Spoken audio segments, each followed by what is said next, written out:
Hey, what's up? All right, now I'm taking this. This is a rotor off a 2010 Chevy Tahoe, and we just did the wheel hub on it. But I'm gonna go ahead and machine the rotors. It's got a little grooving in them, and notice a little vibration during braking. If you do hit the brakes and you notice that you're vibrating towards the front of the vehicle, you usually feel it in the steering wheel. That means your front rotors probably need resurfacing or machining. If you feel it like in the seat of your vehicle, whenever you slam on the brakes, whenever you hit the brakes, going highway speeds or whatever, about 60 miles an hour, hit the brakes. If you notice a vibration in your seat, that usually means that the rotors in the back of the vehicle need to be machined or serviced. If you feel it in the steering wheel, it's the rotors in the front. Alright, so anyway, we're over here at the resurfacing machine, and the first thing you got to do is, you got your rotor right here. You need to find an adapter that fits into this hub right here. So got one right there, this one up here. Make sure that this right here adapter fits on the inside. That goes there. Got another kind of spacer right here, hold it in. Alright. Now you're just going to kind of put spacers on it. And this right here is an inverted thread lock right here, so you're going to twist it. Instead of righty tighty, lefty loosey, you're going to go to the left to tighten this up. Just tighten this down right here. Alright. Next thing you want to do is put one of these, or they have these leather straps that you put right here to prevent brake chatter or chattering while you're resurfacing these rotors. Excessive chattering could cause problems or while you're machining the rotors. Next thing you want to do, come over here and get this lined up. So on this particular machine, you're just gonna, this right here controls whether you can go side to side. So you want to kind of get it centered. This right here, you want to loosen these up, and that is for these, and go backwards like this on both of these. Pull these down in. This right here controls whether you're going forward or backwards. So come here, get about centered. That looks good. So I'm gonna go ahead and tighten down here and tighten these down. Oops. Back it off a little bit. All right, I'm gonna go ahead and cut it on, and there we go. I want to make sure that this up here looks level at the top and that it's not wobbling back and forth. If you notice the rotor going back and forth, either it's not up on a hub, you have the incorrect hub, and sometimes it's normal because the rotor is so warped. It'll appear that it's like moving side to side or back and forth or wobbling or something like that. All right, first thing you want to do is come on in. I like to come in just a little bit, and I'll go down and I'll just turn them until. Come in here just a little bit. I'm gonna show you right here.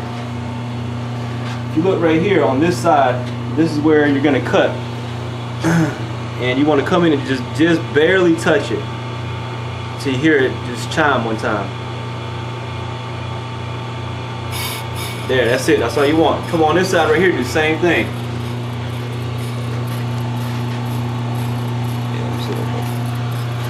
Come in here, just barely touch it. Alright, there we go. See a little. Alright, next thing you want to do is come out here and zero it out. That's our 0 point. Now what I'll do is I'll back it off a little bit. I'm going to back up until it hits the outer ridge right here. The very outer ridge. Because usually there's like a little lump right there. Alright. So then I'll run it all the way down to the inside, and at this point, this is where we're going to start taking off some metal. Usually what I like to do is I'll take off about anywhere from 3 to 5 thousandths. So I'm going to come in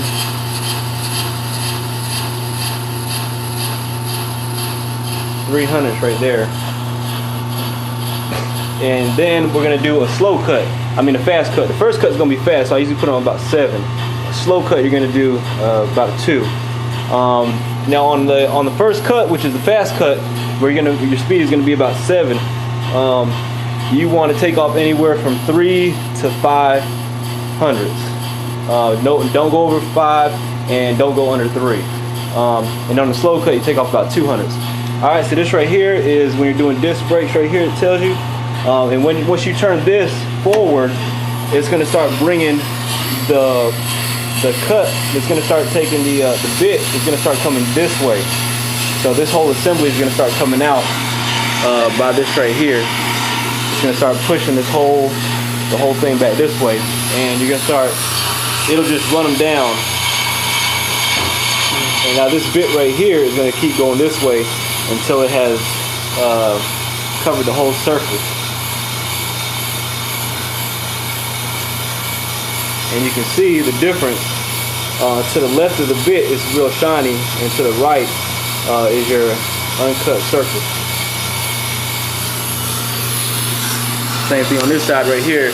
You notice that where the bit is, to the right of the bit is shiny new material, and to the left is the uncut or unmachined area. And as it goes to the left, you're just cutting it. Now, when I come back, I'm just gonna let it run. This right here doesn't take long at all, but when I come back, we're gonna look at it and reassess if we have to make another fast cut or can we go ahead and proceed to a slow cut. All right, so coming back over here to the rotor machine, and I just went and cut it off. Basically, when you come back, this is what you see right here. Now, if you notice, on the outside is shiny. Right here, do you see that little spot right here that goes around that's like darker? That's unmachined area. So that's where it didn't cut. That lets you know that we cut right here, and it didn't really cut right here. This area didn't get its machine as well. So we're gonna do another cut. That lets you know that this rotor is warped or uneven, because this comes down, the bit comes down at a straight angle, and whatever it doesn't touch means that that area is recessed and is not getting serviced. So we're just gonna keep it on another cut. Oh, here also you can see there's a little black mark right here going around, bam, right there. I don't know if you can see it, but so there's a little area right here. So I'm just gonna go down. Usually what I do is I just take off, 5 thousandths, 0.05 the first time, and that way you don't have to do several cuts. But just for educational purposes, and just to show you something like this right here, because this scenario could be common, because sometimes you'll have to make several passes to get a rotor to be perfectly straight. So what we're going to do is just take off another 3. So we're going to go to 0.6, 0.06 on both sides. All right, and then we're just going to do another fast cut, so keep it on 7 and push it forward. All right, and then it's just going to come back, and then this area right here should be getting cut this time right here. So this bit's going to move all the way out, and I'm just going to step away for a little while and go do something else, and we'll come back and see what it looks like.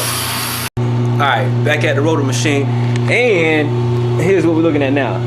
It's looking a lot better now. You don't see any missed spaces. Everything's nice and shiny, and that's what you want on both sides. All right, so now what we're gonna do is do a slow cut. So we come back down here, set it on number 2, and on the slow cut, we're just gonna take off another 0.02, so 2 hundredths. So we're gonna go from 6 to 8. Same thing over here. Let's go to 8. And actually, before you do that, I'm sorry, I'm jumping the gun here. Go back down to 6. Go back down to 6. First, what you got to do is run your bit all the way back down. Okay, we're going all the way back in to where you started. All right, now you're gonna go from 6 to 8. Here we go. All right, we got a speed on number 2. Now we're gonna go ahead and cut it. Just move that forward, and now it's gonna start coming back. This is gonna take a long while, or this process is gonna be a little bit longer because it's a slow cut. So after this, what we're gonna do is put on our multi-directional grooves, or we're gonna scuff it up a little bit. I'm gonna show you how to do that with some sandpaper. And in the meantime, I have taken the other side, the other rotor off. So we'll just let that run on through, and this bit is gonna go from left to right. And while it's doing that, it's gonna be doing our final cut, which is our slow cut. All right, we'll come back and see what it looks like. All right, so we just did our fast cut. Now, I'm sorry, we did a slow cut, so that was the final cut. So now we're gonna come back, and we just did our slow cut, which was on the 2 setting right here. And what you're gonna do is just get some sandpaper. This is like what, 80 grit, and just take it, hold it up here to the side.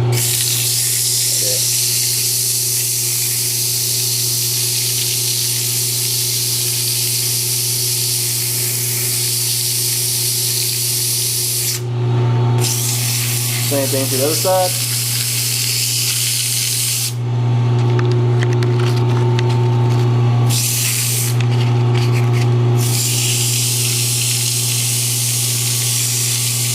And everybody has their own style. You can take it and move it around if you want to. Whatever you want to do. Just get it down here and kind of hold it down there. Alright. So now you're done. Now what you're doing with this sandpaper is, after you put that fine cut, that slow cut in there,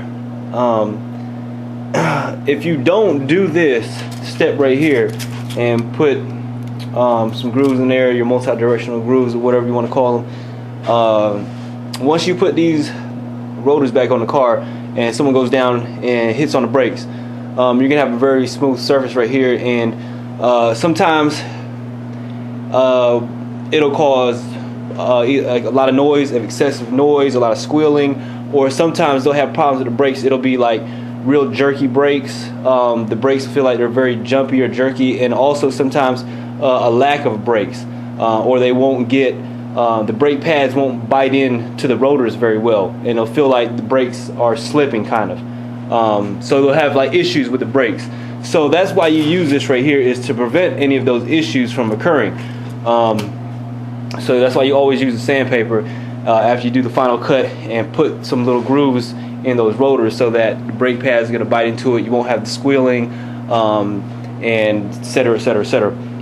What I just mentioned.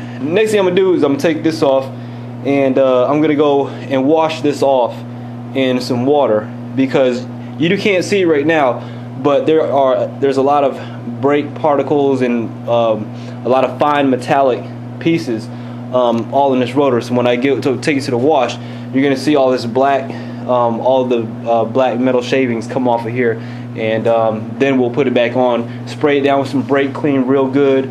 You want to get all those fine metallic pieces up out of here before you put this back on the vehicle. So anyways, go back over here,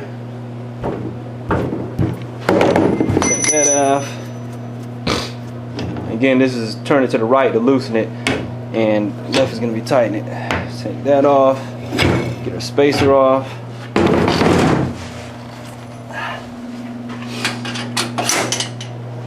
Alright, we're going to go put this back on the vehicle, and I'm going to show you some little tricks of the trade, or what you can do as far as brake pads and brake service is, as far as that goes. I'm going to show you a little tip though, to minimize squealing and stuff like that.